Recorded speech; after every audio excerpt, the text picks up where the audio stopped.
Hello and welcome to Gyansila. So আজিৰ ভিডিঅ'টোত আমি আলোচনা কৰিম আসাম পুলিচ এসআই আৰু কনষ্টেবল পৰীক্ষাৰ কাৰণে কিছুমান দৰকাৰী জিকে কুৱেশ্যন যিখিনি ইংলিছ আৰু আসামিজ দুইটাতে লিখা আছে আৰু যদিহে আমাৰ চেনেলটো তোমালোকে সাবস্ক্ৰাইব নাই কৰা সাবস্ক্ৰাইব কৰি দিবা আৰু ফেসবুকতো আমাৰ ভিডিঅ'বিলাক আজিকালি আপলোড কৰা হয় যদি পেজটো ফলো নাই কৰা ফলো কৰি দিবা so let's start question number 1 how many digits are there in Aadhaar card number আমাৰ আধাৰ কাৰ্ডৰ নাম্বাৰটোত কিমানটা সংখ্যা থাকে এটা আছে 9 10 11 12 কি হ'ব শুদ্ধ উত্তৰ হ'ব অপচন ডি 12টা সংখ্যা থাকে আমাৰ আধাৰ কাৰ্ড ডিজিটটোত okay next question how many alphanumeric character are there in our pan card আমাৰ যিখন pan card আছে তাত আমাৰ কিমানটা আখৰ নাইবা সংখ্যা থাকে আমাৰ যেটো pan card নাম্বাৰ হয় তাত কিমানটা আখৰ নাইবা সংখ্যা থাকে তাত থাকে কিমানটা তাত থাকে 10টা আমাৰ অপচন সি হ'ব শুদ্ধ উত্তৰ okay next what is the full form of LMB in driving license driving license or যেটো LMB শব্দটো এই LMB শব্দটোৰ ফুল ফৰ্ম কি হয় ইয়াত আছে light motor vehicle light machine vehicle light low motor vehicle less machine vehicle কি হ'ব শুদ্ধ উত্তৰ হ'ব অপচন যেটো এ আছে light motor vehicle okay Next, what is the full form of UPI in any payment app? UPI full form কি হয় আমাৰ এতিয়া বৰ্তমান দৈনন্দিন জীৱনৰ এটা ইম্পৰ্টেন্ট বস্তু হৈ পৰিছে UPI যে আমি গুগল পে কৰো ফোন পে পেটিএম ভীম যি এপ ইউজ কৰো আমি কি কৰো UPI পেমেন্ট কৰো তো সেই UPI শব্দটোৰ ফুল ফৰ্মটো কি হয় এই UPI শব্দটোৰ ফুল ফৰ্মটো হৈছে unified payment interface option A okay Next question, how many digits are there in ATM card number? আমাৰ ATM card খনত কিমানটা সংখ্যা থাকে তো কিমানটা থাকে ATM card খনত টোটাল নাম্বার থাকে 16টা 16 digit okay next which is the smallest district of India by population জনসংখ্যাৰ ভিত্তিত সকলোতকৈ সৰু জিলা কোনখন হয় আমাৰ ভাৰতৰ তো এটা আছে মাহে Dibang valley Pakyong Namchi correct answer কি হ'ব কারেক্ট आंसर হ'ব অপচন বি দিবাং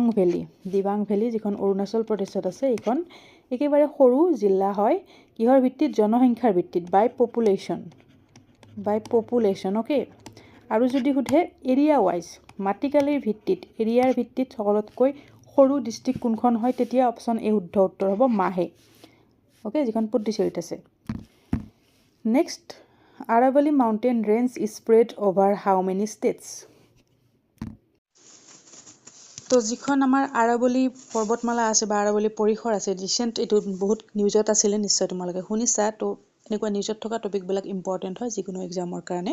তো এই আৰাৱলী মাউন্টেন ৰেঞ্জ কিমানখন ৰাজ্যৰ মাজত বিয়পি আছে 3 4 5 নে 6 শুদ্ধ উত্তৰ কি হ'ব শুদ্ধ উত্তৰ 4 কি এয়া হৈছে ৰাজস্থান হাৰিয়ানা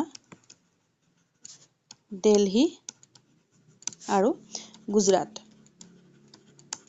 ওকে ৰাজস্থান হাৰিয়ানা দিল্লী আৰু গুজৰাটৰ মাজেৰে বিয়পি গৈছে এইখন এইটো আমাৰ আৰাৱলী মাউন্টেন ৰেঞ্জ এটো আমাৰ সকলোতকৈ পুৰণি মাউন্টেন ৰেঞ্জটো হয় the oldest mountain range of India next which is the smallest country in the world সকলোতকৈ সৰু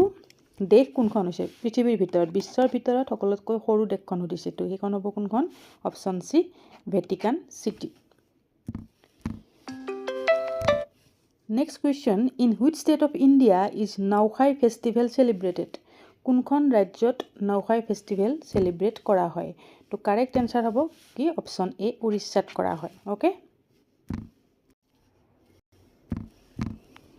Next question what is the official language of Kerala Keralaৰ official ভাষা কি হয় Keralaৰ official language টো হৈছে option B Malayalam Next which is the largest post office of India ভাৰতৰ ভিতৰত আটাইতকৈ ডাঙৰ ডাকঘৰ কোনটো হয় largest post office দিছে তো largest post office যেতিয়া সুধিছে শুদ্ধ উত্তৰ হ'ব মুম্বাই জেনাৰেল পোষ্ট অফিচ আৰু একেবাৰে উচ্চতাত থকা হাইয়েষ্ট পোষ্ট অফিচ হ'ল তেতিয়া হ'ব হিকিম okay next question, which of the following place is called Navadwip in Assam? অসমৰ নৱদ্বীপ বুলি কোনখন ঠাইক জনা যায়? নৱদ্বীপ কোনখনক জনা যায়? শুদ্ধ উত্তৰ কি হ'ব? শুদ্ধ উত্তৰ হ'ব অপশ্যন চি, নলবাৰীক কোৱা হয় অসমৰ নৱদ্বীপ বুলি। অ'কে।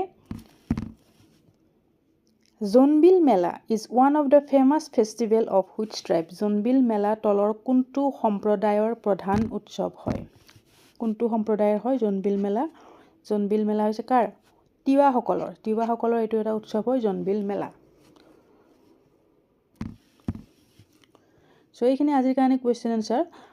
আছাম পুলিচ কনষ্টেবল পৰীক্ষাৰ কাৰণে যদি তোমালোকে পেইড PDF পঢ়িব বিচাৰা তেতিয়াহ'লে এইটো PDF আমাৰ উপলব্ধ আছে। ডিছক্ৰিপশ্যন বক্সত লিংক দি থোৱা আছে PDFটো, তাত গৈ পেলাই তোমালোকে PDFটো